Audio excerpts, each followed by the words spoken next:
यहां देखो जरा, पेन रख करके देखो, ये एक पॉइंट मास है और ये एक रिजिड बॉडी है। इस रिजिड बॉडी का सेंटर ऑफ मास सपोज यहां है और ये पॉइंट मास का सेंटर ऑफ मास तो यही होगा, लेकिन इस दोनों को अगर सिस्टम माने तो उसका सेंटर ऑफ मास इसके और इसके बीच में कहीं पर होगा।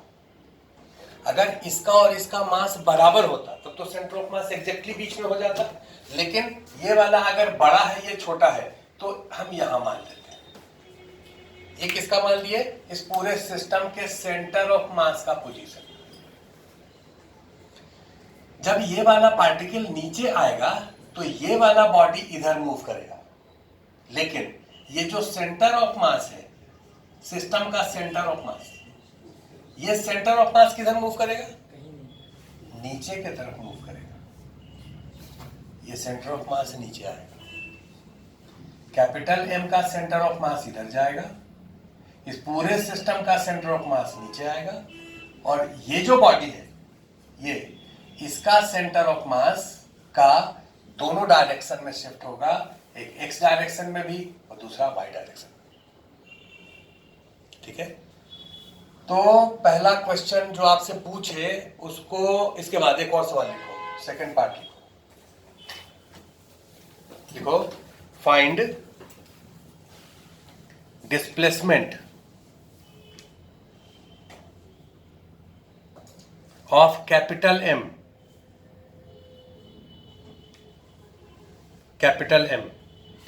when small m comes at bottom.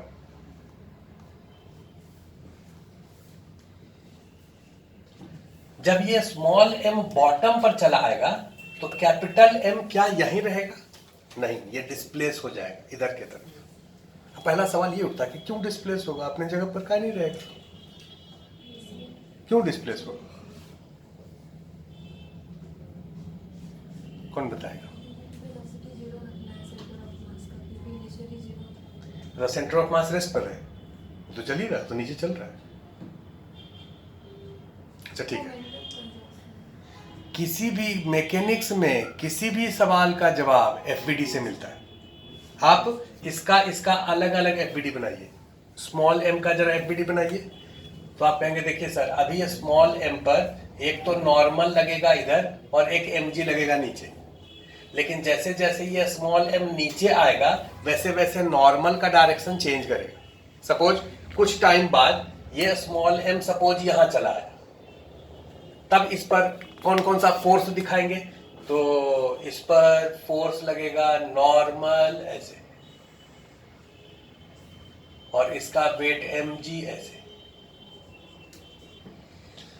अगर हम इसका एफबीडी दिखाएं कैपिटल एम का, ग्रीन से दिखा रहे हैं, तो कैपिटल एम ग्रीन का सेंटर ऑफ, कैपिटल एम का सेंटर ऑफ मास ये है, तो इसका वेट mg नीचे लगेगा, इसका एक नॉर्मल ऊपर लगेगा, एक नॉर्मल ऊपर, दिस इज n, और एक नॉर्मल ये इस पर लगाया है तो ये भी इस पर लगाएगा, इसको n1 मान लेते हैं। इसको क्या माने हैं? n1 माने। ये रेड से एफबीडी किसका दिखाया है? रेड से स्मॉल m का, और ग्रीन से एफबीडी किसका दिखाया है? ग्रीन से कैपिटल M का। एफबीडी तो बनाने आता है। फ्रिक्शन जब नहीं है तो पांच ही फोर्स होता है, नॉर्मल, टेंशन, फ्रिक्शन, mg के x। फ्रिक्शन है नहीं, टेंशन है नहीं, बाकी फोर्स को लगा दिए। अगर इस दोनों को सिस्टम माने तब एफबीडी कैसे बनाए? वो देखो यहां लिखा है,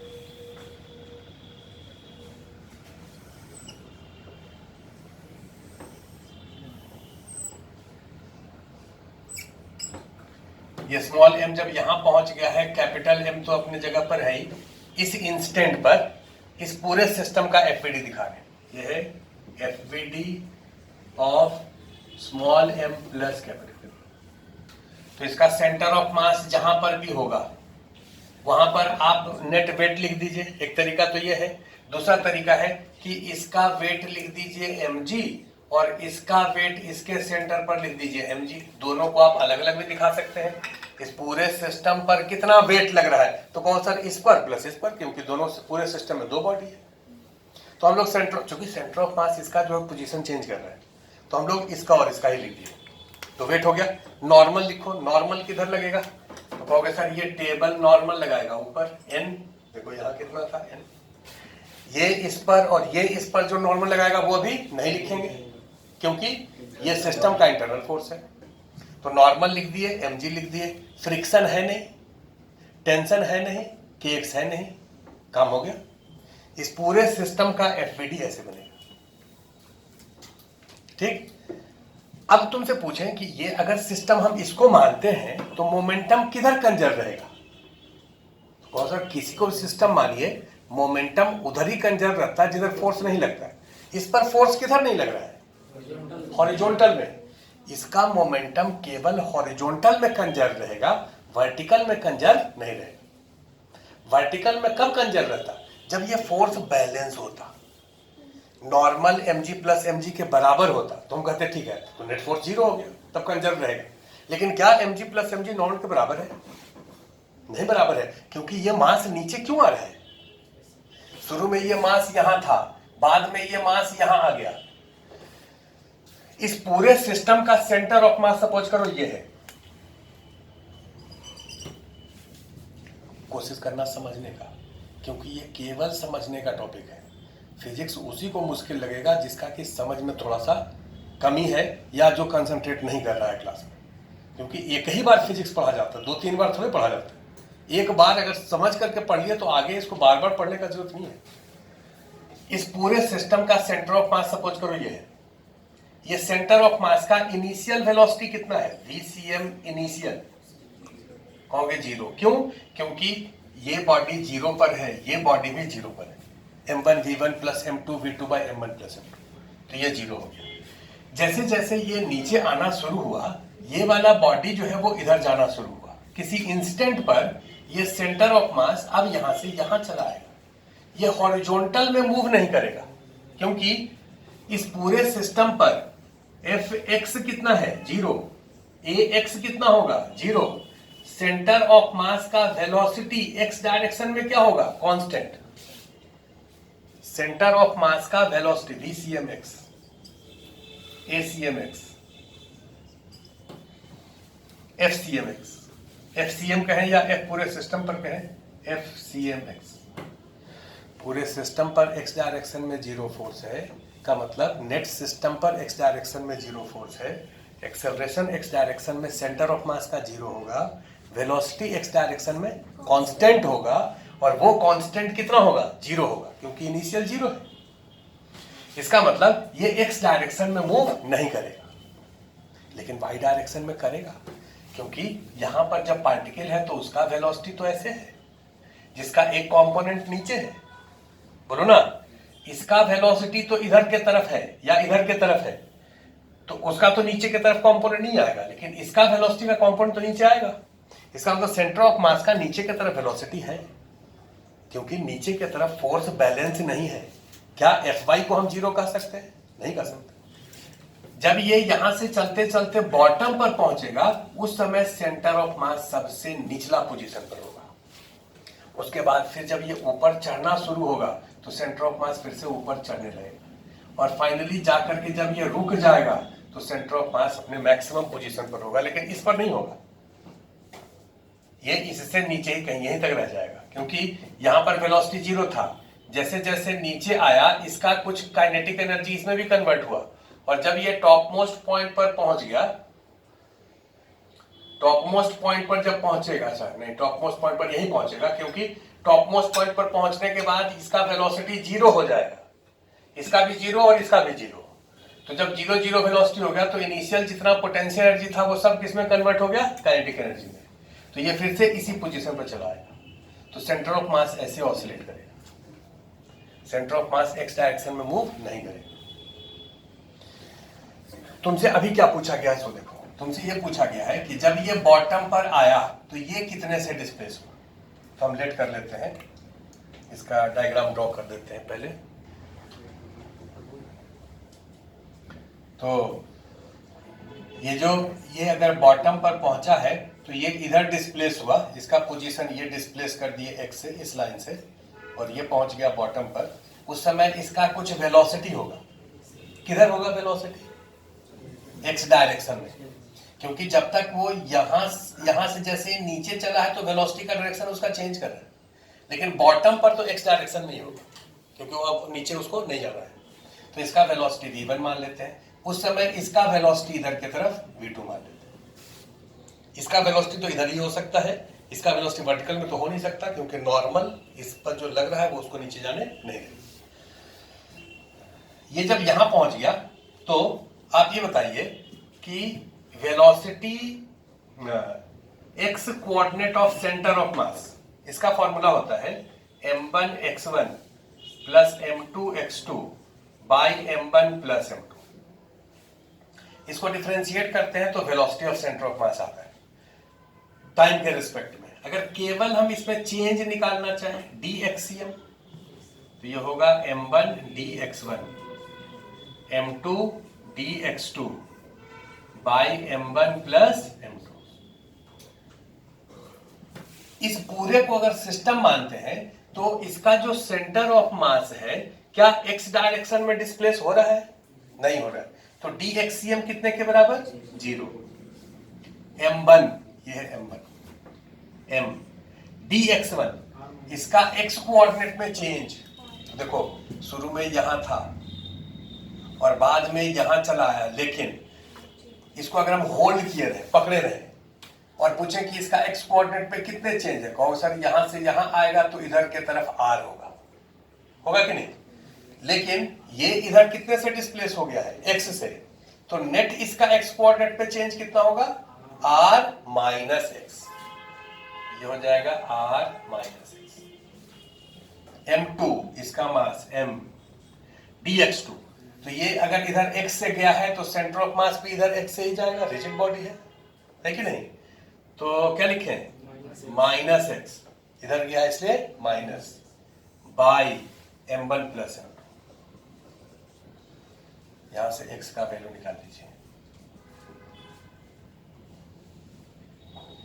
x का वैल्यू हो गया mr by m plus m। जिसको समझ नहीं आया देखो dx1 और dx2 का क्या मतलब। dx1 का क्या मतलब? चेंज इन x कोऑर्डिनेट, किसका? 1 का। अगर ये सपोज करो y एक्सिस है, ये x एक्सिस है, और एक पार्टिकल शुरू में यहां था और बाद में पार्टिकल यहां चला है, ये इनिशियल पोजीशन है पार्टिकल का और ये फाइनल पोजीशन है। तुमसे पूछें कि dx कितना होगा, तो कहोगे x final minus x initial. x final इसका ये और x इनिशियल इसका ये, तो यही तो x dx होगा। मतलब जितना पॉजिटिव x में चला तो वो dx होगा। तब यहां से यहां आया है तो dx कितना है, तो आप जो है इसका अगर डिस्प्लेसमेंट लिखें तो ये होगा। इसका x कंपोनेंट कितना होगा, तो ये होगा, और y कंपोनेंट क्या होगा, तो ये होगा। dy क्या लिखेंगे? नेगेटिव, क्योंकि x जब इधर जा रहा है तो x का वैल्यू बढ़ा है, ये x फाइनल ज्यादा x इनिशियल कम है, तो dx का वैल्यू पॉजिटिव लिखें। लेकिन अगर कोई बॉडी इधर मूव किया तो उसका dx का वैल्यू नेगेटिव होगा। इसका dy का वैल्यू क्या होगा, पॉजिटिव या नेगेटिव? नेगेटिव, क्योंकि y फाइनल ये है y फाइनल, और यहां से डालेंगे ये है y इनिशियल, तो dy नेगेटिव होगा ना। तो ये डिस्टेंस निकाल लें, सपोज 2 मीटर है, पूछे dy यहां से यहां आया तो कितना होगा? -2, और dx कितना होगा, ये सपोज 3 है तो कहोगे +3। तो वैसे ही तो था, सेंटर ऑफ मास यहां था पहले और फिर यहां आया, लेकिन जब ये यहां से यहां आया है तो ये इधर x से डिस्प्लेस हो गया है। ये डायग्राम अलग दिखाएं, इसलिए तुमको समझ नहीं आया, इसी में दिखा दो।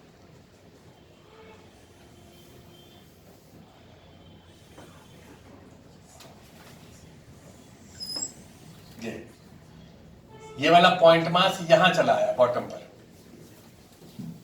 ये x, ये शुरू में यहां था बाद में यहां है, तो x कोऑर्डिनेट में चेंज कितना हुआ? ये तो डिस्प्लेसमेंट हुआ, ये y कोऑर्डिनेट में चेंज हुआ, ये x कोऑर्डिनेट में चेंज हुआ।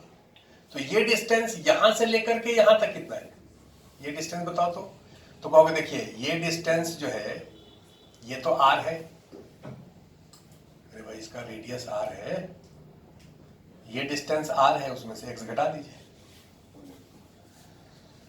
इसको सोचने का तरीका ऐसे है कि भाई इसको पहले होल्ड कर लो। दो अगर इवेंट एक साथ हो रहा है तो पहले एक इवेंट को होने दीजिए। जैसे इसको आप आगे से ऐसे सोचेंगे जैसे हम बता रहे हैं तो आपको ज़्यादा सुविधा होगा। ये डायग्राम ज़्यादा बनाने का जरूरत नहीं पड़ेगा, डायरेक्ट देख करके बता सकते हैं। पहला इवेंट क्या होने दीजिए, इसको होल्ड कर लीजिए, रोक लीजिए और इसको यहाँ से छोड़िए। तो बॉटम पर जब आएगा तो यहाँ पहुँचेगा। पूछे इसका चेंज इन एक्स कोऑर्डिनेट कितना हुआ, तो कहोगे सर इतना r। किधर के तरफ, इधर की तरफ। अब दूसरा इवेंट कि भाई ये जो है ये इधर x से मूव किया है, तो इसको पहले यहां पहुंचा दो, उसके बाद इसको x से इधर शिफ्ट कर दो। तो जब x से ये इधर चला आएगा तो नेट चेंज तो इतना ही होगा। तो उसको क्या लिखेंगे, r माइनस एक्स। किधर की तरफ, इधर की तरफ। इधर है का मतलब प्लस, चेंज कितना हुआ, r माइनस एक्स, इसलिए यहां लिख दिया r माइनस एक्स। और ये जो बॉडी है इसका तो सेंटर ऑफ मास यहां था और ये x से इधर गया तो सेंटर ऑफ मास भी x से जाएगा, रिजिड बॉडी है तो इधर गया इसलिए माइनस एक्स लिखे बाई m1 प्लस m2। इसी क्वेश्चन का थर्ड पार्ट लिख लीजिए, find change in y coordinate of centre of mass y coordinate of center of mass if m1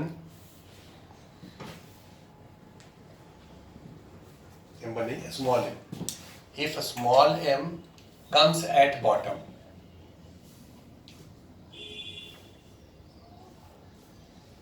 small m comes at bottom,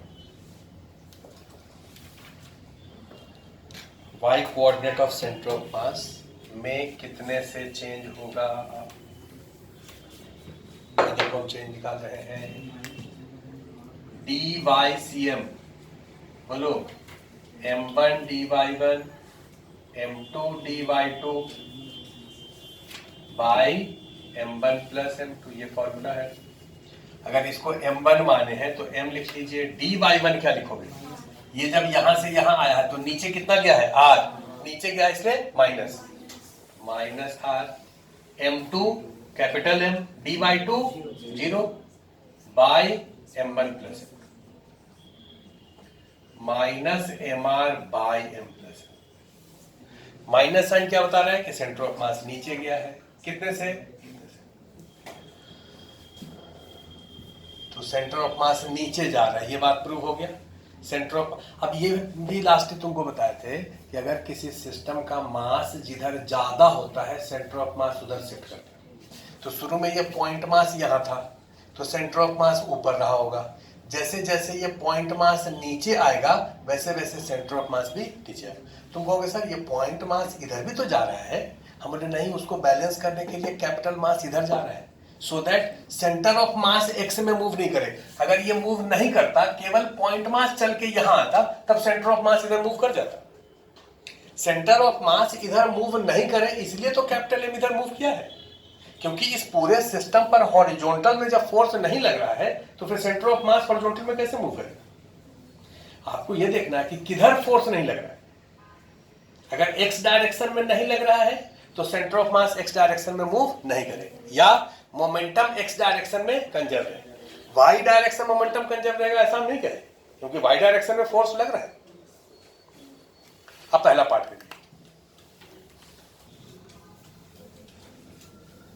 जब ये वाला point mass bottom पर पहुंच गया तो इसका वेलोसिटी इधर के तरफ v1 मान लिए और इसका वेलोसिटी इधर के तरफ v2 मान लिए। ये तो पहले मान लिए।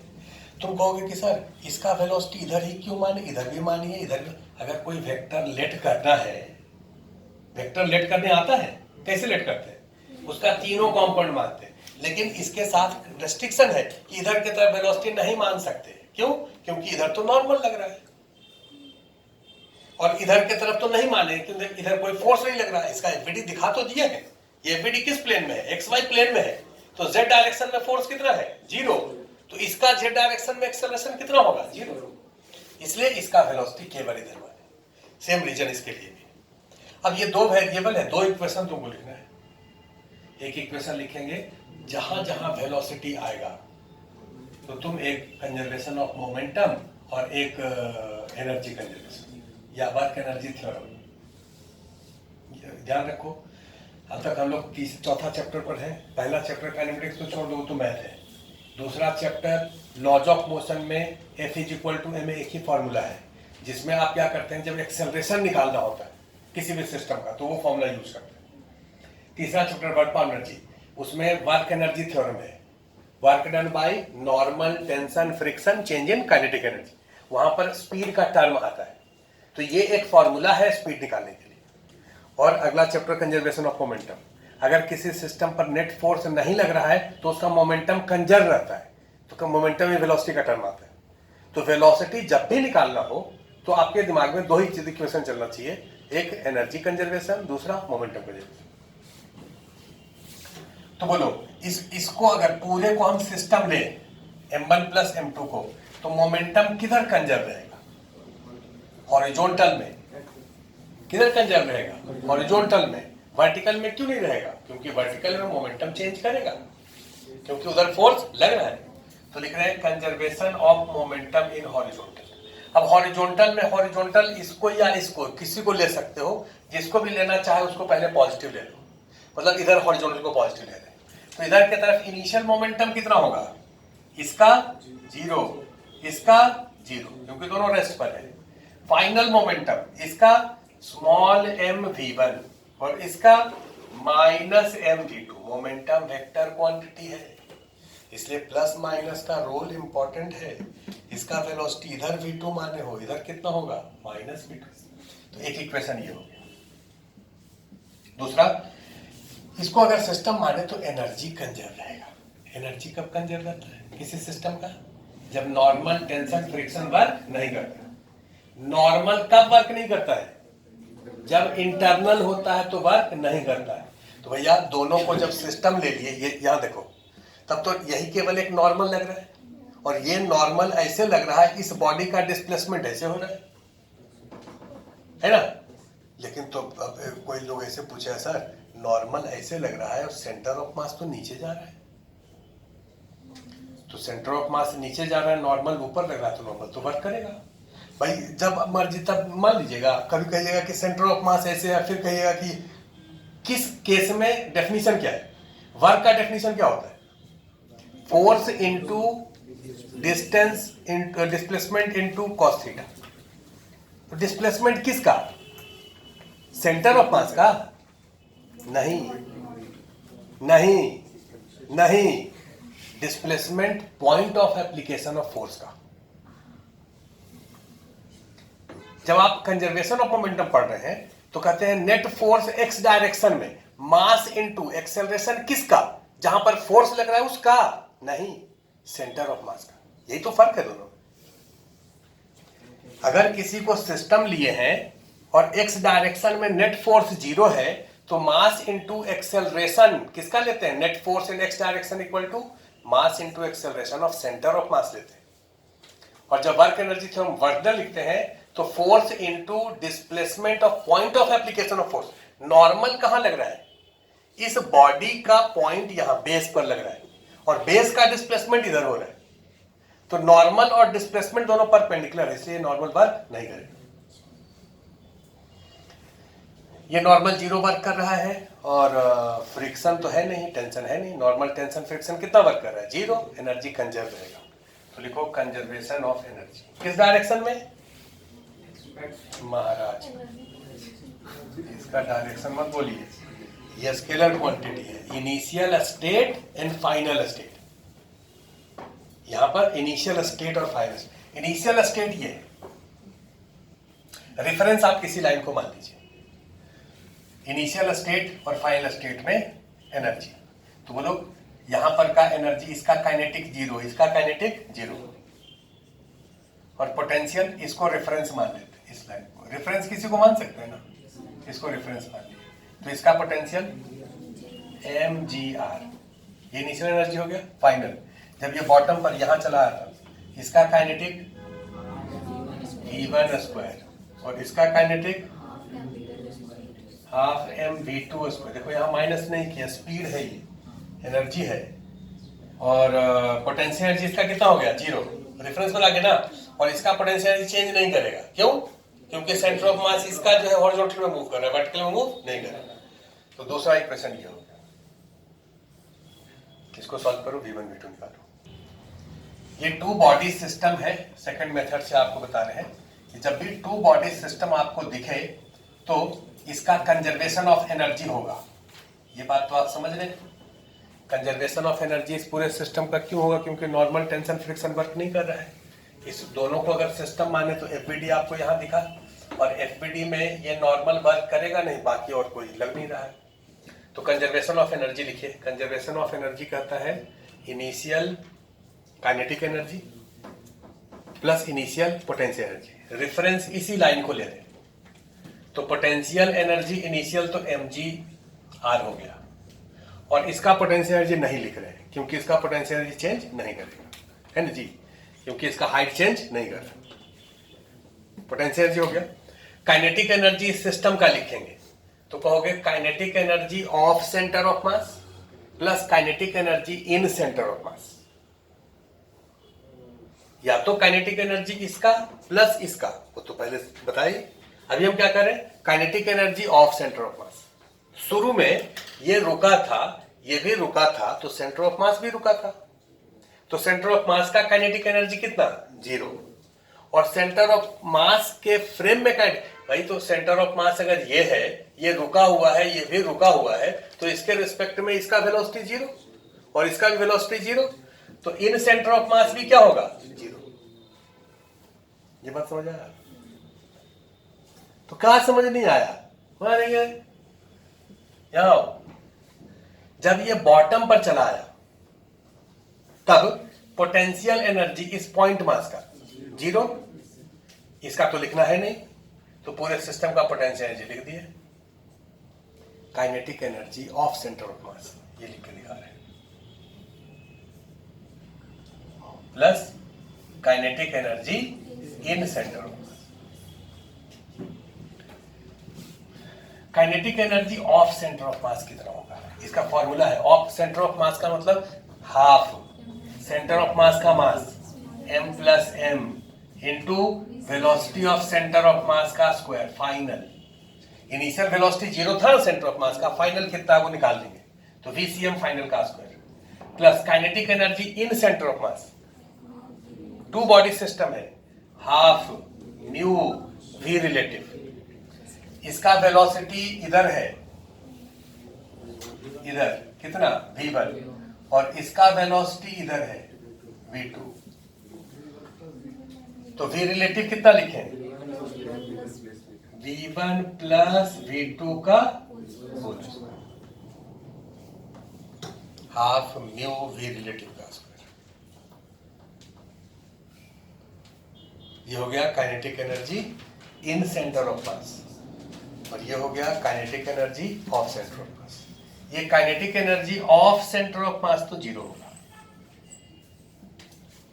क्योंकि वेलोसिटी सेंटर ऑफ मास का फाइनल 0 है। ध्यान से देखो, सेंटर ऑफ मास शुरू में रेस्ट पर था, धीरे धीरे इस सेंटर ऑफ मास का वेलोसिटी बढ़ा नीचे की तरफ, और बढ़ते बढ़ते एक जगह होगा कि मैक्सिमम हुआ होगा, फिर घटने लगा होगा, घटते घटते जब ये बॉटम पर पहुंच गया होगा तो सेंटर ऑफ मास भी रुक गया होगा। क्यों रुक गया होगा? क्योंकि सेंटर ऑफ मास हॉरिजॉन्टल में तो मूव कर नहीं सकता, कंडीशन है, वर्टिकल में मूव कर सकता है। तो velocity in y direction centre of mass क्या होता है, m1 v1 in y direction, m2 v2 in y direction by m1 plus m2। जब ये बॉटम पर पहुंच गया तो वाई डायरेक्शन में इसका कितना वेलोसिटी है, इसका 0, और इसका कितना वेलोसिटी वाई डायरेक्शन में, हमेशा 0। तो ये वाला टर्म 0 हो गया ना, यानी ये जब बॉटम पर पहुंच गया है तो सेंटर ऑफ मास रुक गया है। उसके बाद जैसे ही ऊपर जाएगा तो फिर ऊपर की तरफ चलने लगेगा। तो हम तो फाइनल पोजीशन इसको मान रहे हैं, और उस समय सेंटर ऑफ मास का वेलोसिटी कितना है, 0। ये टर्म 0 हो गया। तो v1 प्लस v2 कितना होगा, v1 प्लस v2 हो जाएगा 2 mgr बाई म्यू। इसका अंडर रूट, ये v1 प्लस v2। अगर दोनों का इंडिविजुअल वेलोसिटी निकालना है, इसका और इसका, तो फिर तो एक इक्वेशन वो लिखेंगे, v1 plus m1 v1 equal to m2 v2, तो आ जाएगा। लेकिन अगर क्वेश्चन ये पूछा गया कि इसके रिस्पेक्ट में इसका वेलोसिटी क्या है, तब तो सीधा इसके रिस्पेक्ट में इसका वेलोसिटी इतने के बराबर होगा। इसको लिख लो एक बार। अगला सवाल ये है कि ये एक प्लांक है जिसका मास है 50 kg, लेंथ है 10 मीटर, इसके एंड पर एक मंकी बैठा है, मास है 5 kg। अगर ये मंकी यहां से चल करके दूसरे एंड पर पहुंच जाता है तो बताइए कि ये प्लांक कितने से डिस्प्लेस होगा। Find displacement of Planck.